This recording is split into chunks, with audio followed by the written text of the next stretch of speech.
they think they know what they're doing, but they don't know what they're doing. Hey Ryan, how are you? This is Chris Silva. Oh, what's up, Chris? I'm doing good. How about you? I'm doing amazing, bro. Hey, I was calling you about the deal that you had sent to Mr. Juan. That sub 2 that you guys were working? Oh, yeah. You still got that in the pipeline? No, dude, we actually got rid of it. You guys got rid of it. It's sold and closed, funded, done? Yeah, man. Yeah, I don't know. I think you know my team lead, Henry, Ian. Okay. Yeah, man, he had it, and I think he got rid of it already. Oh, okay. Or something happened. I'm not sure. Okay, cool.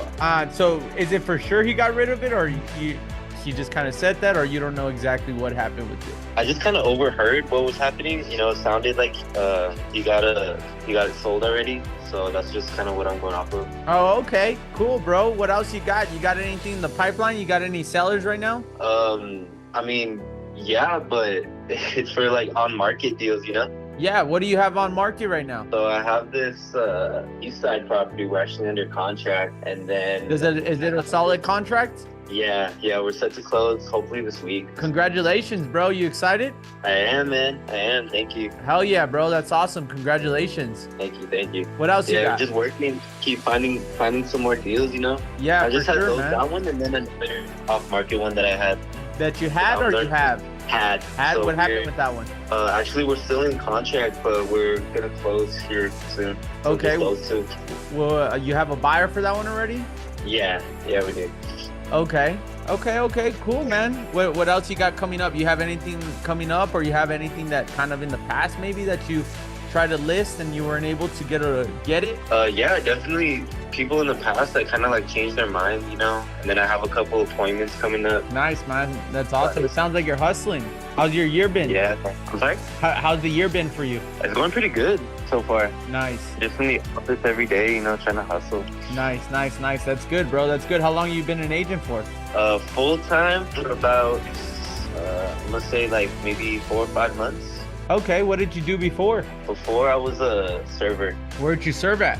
at P.S. Chang's. Oh, okay, nice, bro. So did you work with Juan? Did I work with one? One what? With Juan, the guy that you called about the deal. Oh, with Juan? No, I haven't. Oh, okay. That's awesome, bro. That's awesome. Well, congratulations on making that leap, bro. Thank you. And whatever you need from us, we're constantly buying. If you come across something, even those sellers that you have in the past, what I would recommend you do, bro, is give them a call. Let them know that you have somebody that's interested in buying their house. If they're open to hearing, if they're open to hearing an offer, and I'll take care of you on some referrals, man, some commission. Okay. Start adding to that pipeline. Okay. Sounds good. Ryan, you have an amazing day, bro. Whatever you need, you have my number, and you have Juan's number as well, too. Awesome. Thank you, man. All right. Have an amazing day, bro. You too, man. Bye-bye. Bye-bye. To be honest, I don't think they sold the house. That's the vibe that I was getting. He just had this. Go ahead. Me either, bro. I'm telling you that math wasn't fucking adding up. And so, real quick, guys, when this is the problem with people that want to go out there and start doing deals, and they think they know what they're doing, but they don't know what they're doing. And that's something that I had told Juan about. Juan brought me this deal, and this is what this guy had text Juan. And this is how you're able to start calling people out on some bullshit. He said, I have a sub 2 deal in the west side, just $27,000 up front, and you're locked in at a 3.7% rate. The only thing is the pool needs repair. We got a quote and it's about $7,000. So based off of that $27,000, my question to him was, where's that $27,000 going to? What is that $27,000 for? Juan, what did he tell you? Let me pull up the messages. I can tell you exactly. It was, yeah, that's crazy. I didn't know he probably worked at the website. Bro, that's your boy, bro. That was your server. I asked him what was the PI on it. He said about $2,200, right? And then I asked him what the 27K entry fee consist of. He said down payment. I'm assuming. I'm not really sure exactly on that one. And that's all he said. That's what he told you? Yeah. So but even if that right there, guys, gives you, go ahead. If you do the PI on that, and then if you do PITI, yeah, maybe 2,200 makes sense at 3.2%. But then PI and then still taxes and all that, it doesn't make sense at 3%. You know, it's too high. So that's why I was like, Doesn't make sense? Yeah. It doesn't make dollars. So going back to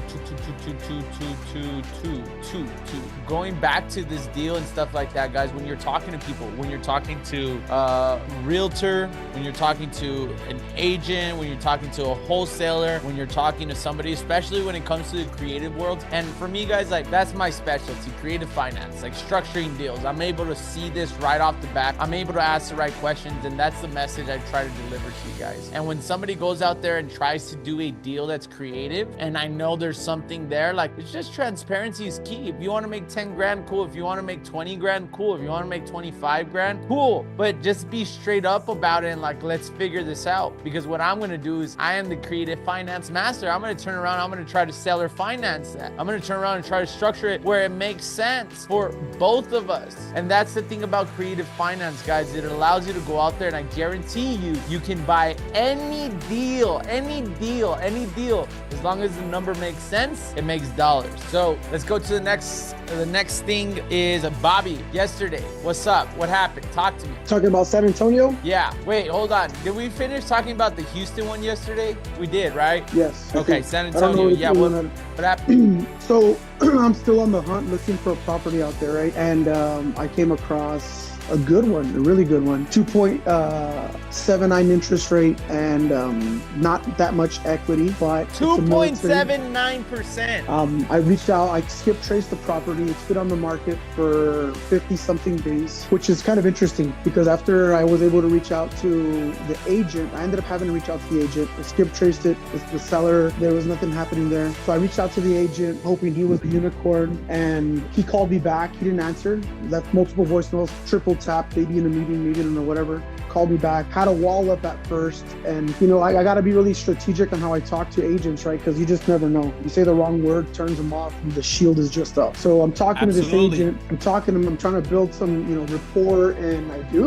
end up building a really good rapport with him, and I get the truth out. I get the truth out of what his thoughts are on creative, how it's actually going for him. And this is what I wanted to tell everybody. And I mean, it's different for everyone. I get it. Some people are still doing good, but this guy's been in the market, in the industry for 10 years. He's been an agent for 10 years. And just talking to him, I can tell that he's with the program when it comes to like being about it, right? Like he's on it. And I told him, I was like, hey bro, look, this is a situation. For me, it's very time sensitive. What is the seller situation? Like, why are they trying to get rid of the property? He's like, honestly, dude, based on like that story you just told me of what you did when you helped out those military people, it's the exact same thing.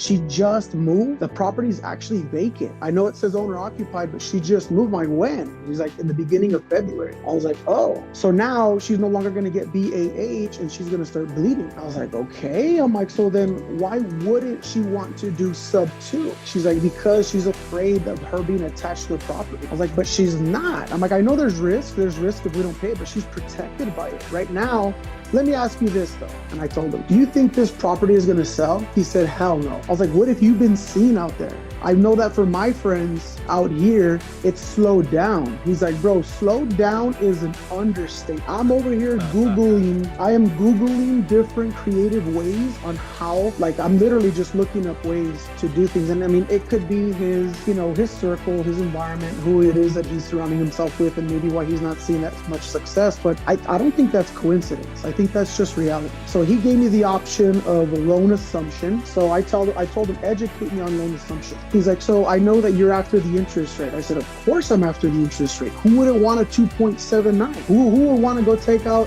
a 6 at best, 7 or 8, and not be able to afford this? My buyer's buy box right now is $1,500 to $1,800 max. I'm saying $1,800 so that we can cash flow you at least $150, not including the down payment that she's gonna bring to give the seller warm and fuzzies. But loan assumption, how exactly does that work? He's like, well, look, bro, loan assumption is you get in there, you can rent the property. Meanwhile, you're running an application. And here's the truth about it, man. That shit never goes through. I was like, what do you mean? He's like, in the 10 years that I've done this, I've only tried doing a loan assumption 3 times. It dragged out for 5 to 6 months, only for the bank to just do that on purpose. And people don't, like, they lose hope. It's like they get your hopes up, and the banks don't want to, let you keep that interest rate. They want to make their money. They want to get paid off, or they want to use the new interest rate. I'm like, so then you're telling me that's not even an option? He's like, it's an option, but it's not an option. I don't want to waste your time either, bro. You've been honest with me. I was like, okay, man, well, look, I think for one, I think our relationship is a lot bigger than just this transaction. I would love to jump on a call with the seller, all of us, but now you know where I'm coming from. And for me, again, I need to get my buyer into this property before the end of March. And I know we can make that happen. The seller hasn't felt the pain of bleeding yet because she hasn't had to pay her $1,600 mortgage towards nothing, right? Just pay it. But I wanted to shed that light on an agent's perspective on loan assumption, on what he's doing within the market, how he's Googling different ways, and how he's just trying to be creative in his own way. But I told him, dude, you're leaving so much money on the table by not supporting or getting in business with the wrong people. Then I gave him my background and exactly who I work with, what my network's all about. And I told him this, if your seller wants, there's another option. We'll get my buyer in there. We'll even rent it from you if she doesn't feel comfortable for it. It'll be for the exact same price. That way she can prove that she has a good rental history, right? 2-3 months, and then we'll execute on it. Now keep this in mind. If for whatever reason the seller of my buyer were to fail on payment, I'll buy that house. Or I can buy it right off the bat. I think overall, so real quick, there's a couple of things to this whole conversation that I hope everybody's tracking. Is one, making the fucking call. You make the call, you seize opportunity. Two, this is an agent. Keep in mind, this is an agent. I always, for myself, I don't like working with agents. I really don't. And the reason why is a lot of them don't understand. And this is no offense to any agent that I have worked with in the past. And if I've worked with you or if I still work with you, it's because you understand it. You get it. You're unicorning. There's some agents that don't, that are very, very hard-headed. I've been in the industry for 20 years. I've never seen this in my life. This guy's been, what, 10 years, he said? But you broke him. You built the relationship. You got the facts. This house is never going to sell. Right? Okay, cool. Educate me. Okay, cool. He knows it's not going to go through. Loan assumption. Awesome. Great report building, Bobby. Great report building. There's so much, and this is the thing about creative finance, guys. There's so much opportunity. There's so many ways to structure this. But one thing that I feel that is happening in this conversation is you are overselling him. At the end of the day, this is something that everybody has to pay attention to, is there is nothing else at this current moment for this seller on what they can do. So by you going that extra mile and saying, oh, well, look, why don't we do this? They could rent it and we could see if they don't pay, then cool. At the end of the day, me personally, I'm not gonna do that. Why am I going to keep trying to keep option 1, option 2, option 3, option 4, option 5? You already have the solution. Put me on the phone with the seller. And you might be thinking like, okay, well, yeah, it's the agent. I'm just trying to educate him and stuff like that. However, you have the solution. We have that track record. You can buy this property. Seller, I'm going to buy this property. You're worried about this. This is how you're protected. What's your next thing? You're worried about getting another house? You can go get another house. You're worried about whatever it is, but you attack each rebuttal as possible. But this happens to a lot of people, is we tend to sit here. We tend to try to oversell ourselves. Keep it simple. Keep it simple. Keep it simple. I think this is a great opportunity. There is no equity. The house has been on the market. The agent already told you it's not going to sell. You built that relationship with him. You built that trust. And guess what? He sees the value. Does that make sense? That makes perfect sense. No, that makes perfect sense. It ended with me telling him that, for one, there's a lot of properties that I know that are like that. And there's a lot of properties that come across his desk. For me, it's one thing to be on the computer searching. It's another thing for him to be in it. And I know that there's more that he's dealing with. I told him that if there's another one, because he also mentioned, hey man, well look, just to let you know, I get 8 calls at least from investors just like you that are telling me this, telling me that. And he's scared, right? So he's like, but the thing is, we've already had like when we first listed the property, there was an investor willing to pay all the equity up front, like whatever it was, 35, 40,000. at closing, and the seller just didn't want to do it. But for me, that's just lack of education, right? Maybe they didn't say, or the lack of the foundation of the rapport. And I tell them, like, dude, we just need to have a talk with her, and she hasn't felt it yet. So the conversation ended like this. He's like, I think we're in a good space. I feel like, you know, we can definitely work together. I know I can bring you value besides this deal for this buyer that I have in mind. I feel like you're leaving so much money on the table where you don't necessarily have to Google anymore, man. Your Google, your answer is talking to you on the phone right now. Think about that, guys. This guy is Googling his way to find leads. Find a way. You guys have the fucking solution. Every single person on this call has the solution. You just gotta make the fucking call, bro. Lastly, Chris, I told him if anything does come across his desk, please don't hesitate to reach out, of course. I'm going to follow up with him. I'm going to continue to follow up with him. And damn it, I lost my train of thought on the last thing I was going to tell you. Don't get nervous, bro. Well, if you think about it, interrupt me. However, let me show you. I'll buy this deal. You'll get paid and you'll see it's real. And then we'll do more. That's right, Jesse. Guys, I hope you guys have an amazing day. Go talk to more people. Go do deals with each other and go make shit happen. Remember, you can't change the world. You can't save the world. You can't learn this overnight. It's 1% better every day, sometimes even more. You just got to work your ass off. Don't be a little bitch. Pick up the phone and go do more. You guys have an amazing day.